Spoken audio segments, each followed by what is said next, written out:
कुमार गोरेंना निवडणुकीच्या तोंडावरच महिलांसाठी कार्यक्रम घेणं का सुचलं? राष्ट्रवादी शरद पवार गटाचे प्रदेश सरचिटणीस अभय जगताप यांचा सवाल।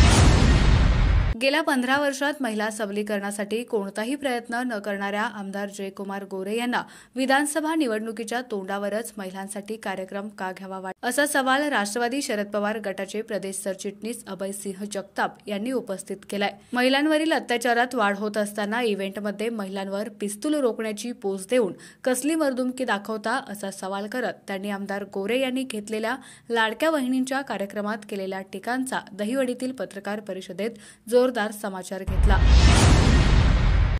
काल वडूज येथे एक प्रचंड मोठा महिलांचा कार्यक्रम आमदारांनी घेतला। असे 3 कार्यक्रम त्यांनी घेतले, मसवड, दहिवडी आणि आता काल एक वडूजला। आणि प्रचंड संख्येने महिला गोळा करून एक चांगला इव्हेंट केल्याबद्दल पहिल्यांदा या जमीन कुमार चोरे या इव्हेंट मॅनेजमेंट कंपनीचं मी अभिनंदन करतो।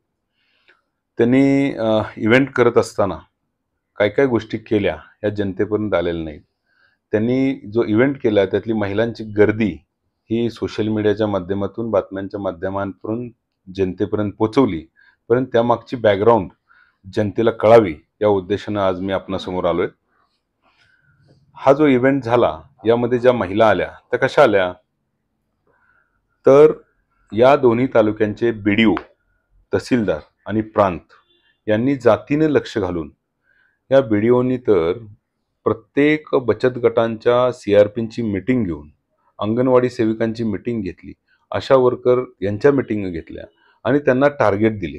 छोट्या गावांना 100 महिला, मोठ्या गावांना 250 महिला असे टार्गेट दिले आणि त्यांना इतकी जबरदस्ती आणि जोरजबरदस्ती केलेली आहे की त्यांना सांगितलं की तुमची दिवाळीला जी भेट येते सरकारची ती मिळणार नाही, तुमची पेन्शन रोखू, तुमचे कुठले वेगवेगळ्या प्रकारचे जे भत्ते मिळतात ते रोखू।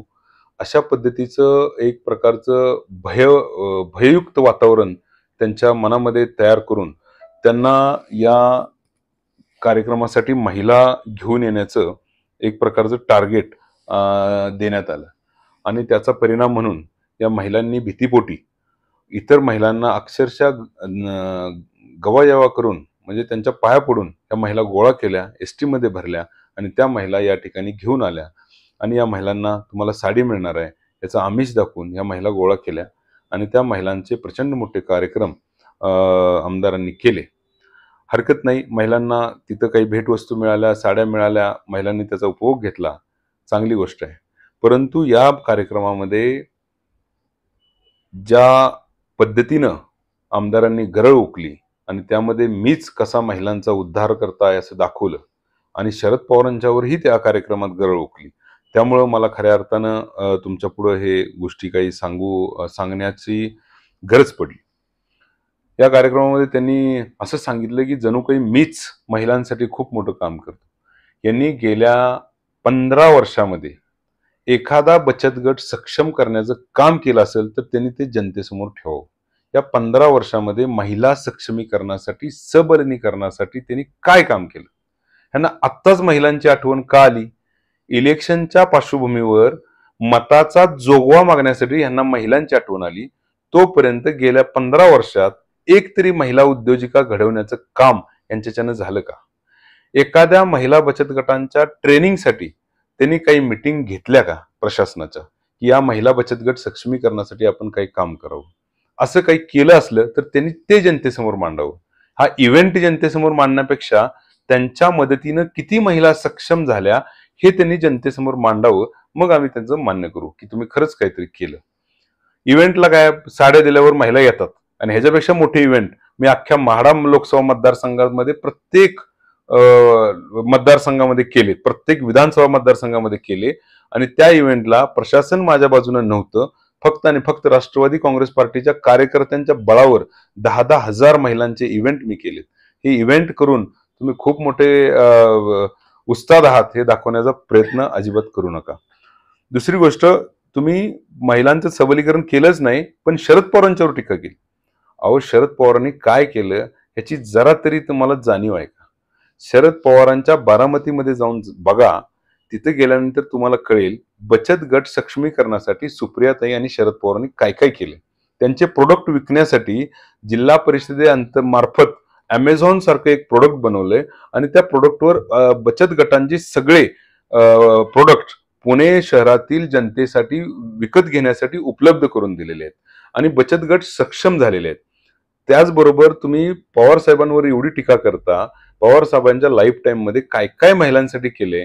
पवार साहेबांनी महिलांना खऱ्या अर्थानं वडिलांच्या प्रॉपर्टीमध्ये अधिकार देण्याचा धोरणात्मक निर्णय घेतला.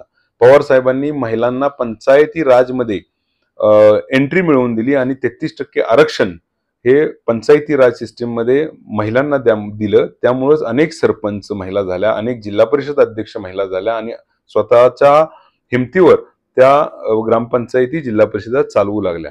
शरद पवार साहेबांनी महिलांना 33% आरक्षण सरकारी नोकरीमध्ये दिलं आणि त्यामुळेच या महिला आज ज्या महिला शिकलेल्या महिला होत्या त्यांना खऱ्या अर्थानं उपजीविकेचं साधन तयार झाले. त्या महिला आज लाखो रुपये कमवत आहेत.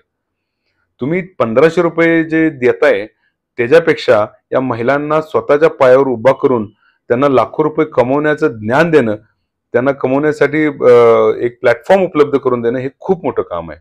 त्यानंतर महिलांना सशस्त्र दलामध्ये पहिल्यांदा शरद पवार साहेबांनी एंट्री दिली. म्हणजे इंडियन आर्मी, एअरफोर्स आणि नेव्हीमध्ये संरक्षण मंत्री असताना शरद पवारांनी पहिल्यांदा एंट्री दिली.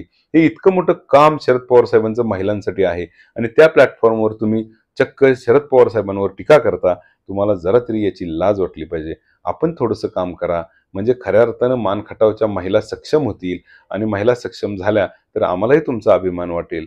पण ते राहिलं बाजूला आणि कुठंतरी साड्या वाटायच्या, महिला गोळा करायच्या आणि त्या महिला गोळा गेलेल्या गर्दीसमोर एका मोठ्या नेत्यावर टीका करायची.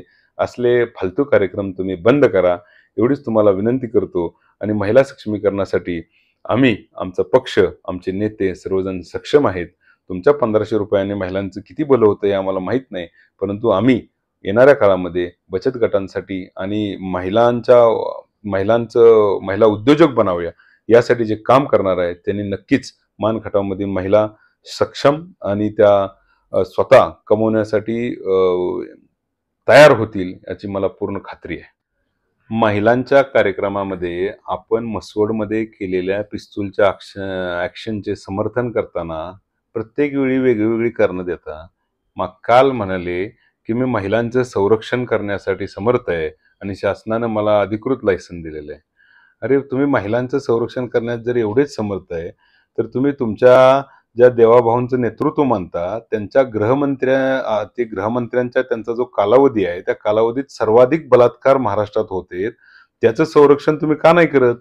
तिथं का नाही विचारत देवाभाऊंना किंवा तुम्ही भाऊ तुमच्या कालावधीत सर्वाधिक बलात्कार होत आहेत, तुम्ही का नाही करत महिलांसाठी काही? त्यांचं संरक्षण करा ना. तुम्ही पिस्तूल दाखवून कशाचं संरक्षण करता? पिस्तूल दाखवून संरक्षण करतात का महिलांचं? आणि ज्या नागपूरमधून हे गृहमंत्री येतात ती नागपूर बलात्कारांचे कॅपिटल झाले. या विषयावर काहीतरी त्या गृहमंत्र्यांना बोला. शरद पवारांच्यावर आग प्रकट करण्यापेक्षा तुम्ही तिथं गृहमंत्री कसे नाकाम आहेत महिलांचं संरक्षण करण्यासाठी याच्यावर आपण काहीतरी बोला.